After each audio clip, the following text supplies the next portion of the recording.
سر میرا سوال یہ ہے کہ حضرت ابوبکر صدیق کے دور میں جب مسلمہ کذاب پر جو حملہ ہوا وہ قانون اتمام حجت کے تحت ہوا تھا یا پھر کوئی اس نے جو جھوٹا نبوت کا دعویٰ کیا تھا اس کے لیے ہوا تھا؟ کیونکہ لوگ آج کل اس سے یہ استدلال کرتے ہیں کہ اس نے کیونکہ جھوٹا نبوت کا دعویٰ کیا تھا اس لیے اس کے خلاف کارروائی کی گئی اور اس کو قتل کر دیا گیا. تو اگر یہ بات ٹھیک ہے تو پھر اس سے تو جھوٹی نبوت کے دعوے دار کو قتل کرنے کا مطلب کہ حق ثابت ہوتا ہے. تو ذرا میرے اس پہ بھائی، روشنی ڈالنے کا یہ آخر معاملہ ہے کیا؟ ہر چیز کو شکریہ. اللہ کی کتاب کی روشنی میں دیکھنا چاہیے. قرآن مجید نے سورہ توبہ میں بالکل واضح کر دیا تھا کہ رسول اللہ صلی اللہ علیہ وسلم کی طرف سے اتمام حجت کے بعد اب اس جزیرہ نما عرب کے مشرکین کے لیے یہ سزا ہے، اس کے اہل کتاب کے لیے یہ سزا ہے. 2 سزائیں بیان کر دی تھی اور یہ بتا دیا تھا کہ ان سزاؤں کا اعلان حج اکبر کے دن کیا جائے گا اور 50 دن کا انتظار کیا جائے گا، اس کے بعد یہ سزائیں نافذ ہو جائیں گی. مشرکین کے لیے قتل کی سزا اور اہل کتاب کے لیے محکومی کی سزا، حتیٰ یوت الجزیۃ عن ید وہم صاغرون. وہ محکومی کو قبول کر کے اگر جزیہ دیں گے تو تبھی وہ اپنی زندگی کی ضمانت حاصل کر سکتے ہیں. تو یہ 2 سزائیں تھیں.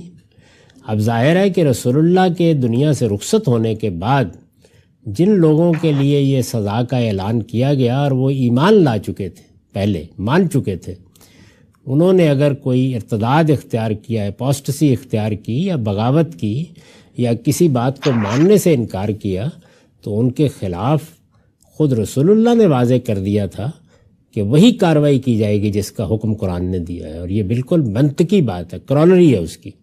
یعنی اللہ تعالیٰ نے اگر یہ کہا کہ ایمان نہیں لاؤ گے تو یہ سزا دی جائے گی، تو اب اگر وہ ایمان چھوڑیں گے تو سزا لوٹ آئے گی. تو اصلاً یہ سارا اقدام اس اصول کے اوپر کیا گیا. اب اس میں ہر طرح کے لوگ ہوتے ہیں، یعنی بنیادی طور پر تو ہر اس شخص کے خلاف اس اقدام کا حق حاصل ہو گیا تھا اللہ تعالیٰ کی طرف سے جو انکار کر دے. اب وہ انکار سے آگے بڑھ کر بغاوت بھی کر دیتا ہے، اس سے آگے بڑھ کر وہ فتنہ بھی برپا کر دیتا ہے، اس سے آگے بڑھ کر نبوت تک کا دعویٰ کر دیتا ہے.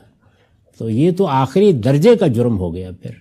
ورنہ اصلاً تو محض انکار ہی اس کے لیے کافی تھا کہ اسی سزا کا نفاذ کر دیا جائے جو ہوا ہے. تو لوگ اس بات کو ٹھیک طرح سے سمجھتے نہیں. میں نے اپنی کتاب میزان میں رسول اللہ کے مخاطبین کو قرآن کی روشنی میں 3 حصوں میں تقسیم کر دیا ہے. یعنی معاندین، محض منکرین جو مشرکین تھے یا محض منکرین جو اہل کتاب تھے. معاندین ہر گروہ میں سے ہو سکتے ہیں. معاندین کا مطلب دشمنی پر اترے ہوئے، چیلنج کرنے کے لیے آگے بڑھے ہوئے. تو معاندین کے لیے سورہ مائدہ کا قانون ہے کہ جو لوگ بغاوت کر دیں گے، جو لوگ اناد میں آگے بڑھیں گے، جو لوگ حملہ آور ہو جائیں گے یا بغاوت کر کے اس پورے نظام کو چیلنج کریں گے جو رسول اللہ نے قائم کر دیا تھا، ان کے لیے حرابہ کی سزائیں ہیں. ان میں بھی بڑی سزائیں بیان ہوئی ہیں سورہ مائدہ میں اگر آپ دیکھیں. تو وہ معاندین میں ایک بڑا معاند تھا مسلمہ، اور بھی تھے، بغاوت بھی کی اس نے، اس نظام کو بھی چیلنج کر دیا اور سب سے بڑھ کر نبوت تک کا دعویٰ کر دیا. ورنہ اگر وہ ان میں سے کچھ بھی نہ کرتا تو محض انکار پر بھی مشرکین عرب کے لیے موت ہی کی سزا تھی. اس کے بارے میں کچھ ویڈیوز وغیرہ اویلیبل ہیں، آپ ایس کامدی پہ سرچ کر سکتے ہیں. اگر نہیں ملے تو آپ اس کو سوال بھی پوسٹ کر سکتے ہیں. انشاءاللہ ویل ہیلپ یو آؤٹ.